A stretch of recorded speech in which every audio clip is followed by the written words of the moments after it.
Hello, global souls. My name is Piper, and I'm really excited to talk to you about one of my favorite topics, sadhana. What is it? So, sadhana is a word that ultimately means a daily spiritual discipline. I love that. Those three words together, that's some powerful stuff. Daily, spiritual, discipline. The word sadhana itself can translate as practice or discipline, and it actually comes from a root word, sadhu, which means to go directly to a goal. What's the goal? Well, it's the aim of ultimately any spiritual practice, which would be to unite your finite self, the personal version of you, and the higher consciousness, ultimately to merge yourself back into the wholeness of God from which you were created. So beautiful. Sounds like a good thing to practice to me, and I do. So, in this practice, you'll find it across multiple cultures. You'll find talks about it in Hinduism, in Buddhism, and practices in Jain. You will also hear about it in the yogic traditions ultimately. And one of the key yogic texts, which is called the Yoga Sutras of Patanjali, has an entire chapter dedicated to it. It's chapter 2, the portion on practice, called Sadhana Pada.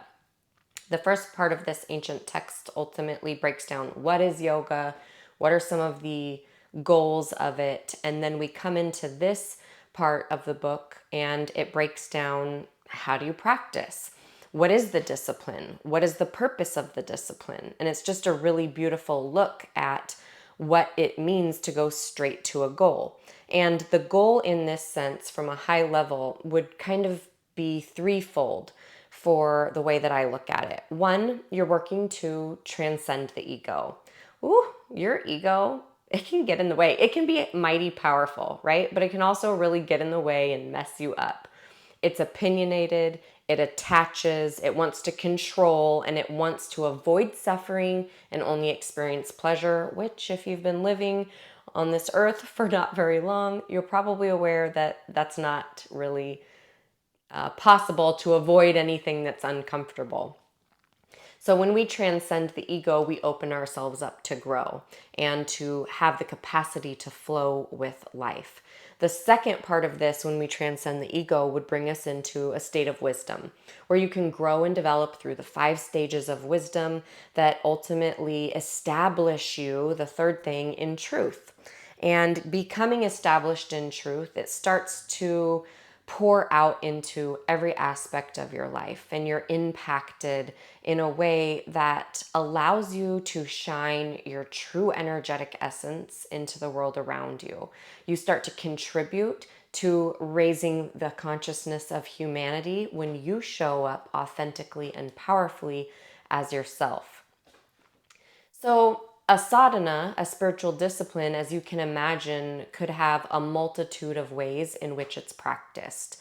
And maybe my best advice would be to pull on the tools that you love the most. Maybe you love reading the Bible. Maybe you have specific breathing exercises and postures or a little ritual that you like going through. You can pull these tools together and create a spiritual discipline that suits you and helps you to expand into your most powerful, radical self for that day. Now, when you look at sadhana from the style that I tend to practice, it comes from a Kundalini lineage.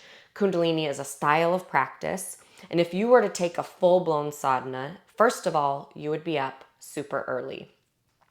Because the way that our energy works and we cycle through on these 24-hour energy flows that are consistent and patterned, it makes the most sense for us also to wake up when the energy is calm and clear, first thing in the morning, and practice our spiritual discipline. They say the mind is the most open to that higher consciousness early in the morning.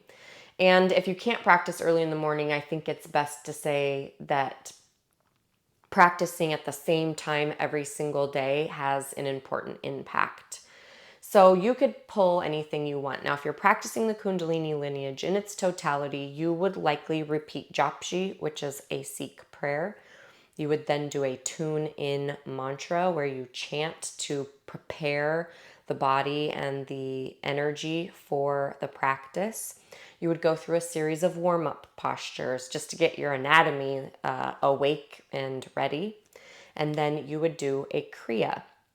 A Kriya is a set sequence of postures that's expected to have a particular outcome. And there's thousands of them. I love this. So, there's a Kriya for the nervous system and glandular balance, for example. And you go through the Kriya or the set sequence of postures, and then typically you would lie down and relax, oftentimes while a gong is being played. This allows you to absorb the energy and the efforts, and it allows you to kind of clear this cellular body of stuck energy. After that, you would come into a meditation. So there's meditation sadhanas where you start to work on mastering the art of meditation and the profound impacts that it has. So that's one version. Ultimately, if you look at it, what we're doing in this version of sadhana and in many versions is you're using multiple tools, asana or postures, pranayama, breathing techniques.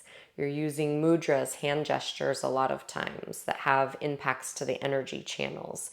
You're using mantras and chanting sound currents. You're using stillness. You're using meditation and movement. And all of this together, when you look at it, is ultimately creating a conscious activity. You engage every 24 hours like clockwork in a conscious activity that transcends your ego, grows you in wisdom through your own experience, and then establishes you in truth. Isn't that beautiful? You start to feel the impacts spread out into your daily living, and it's just a really beautiful thing.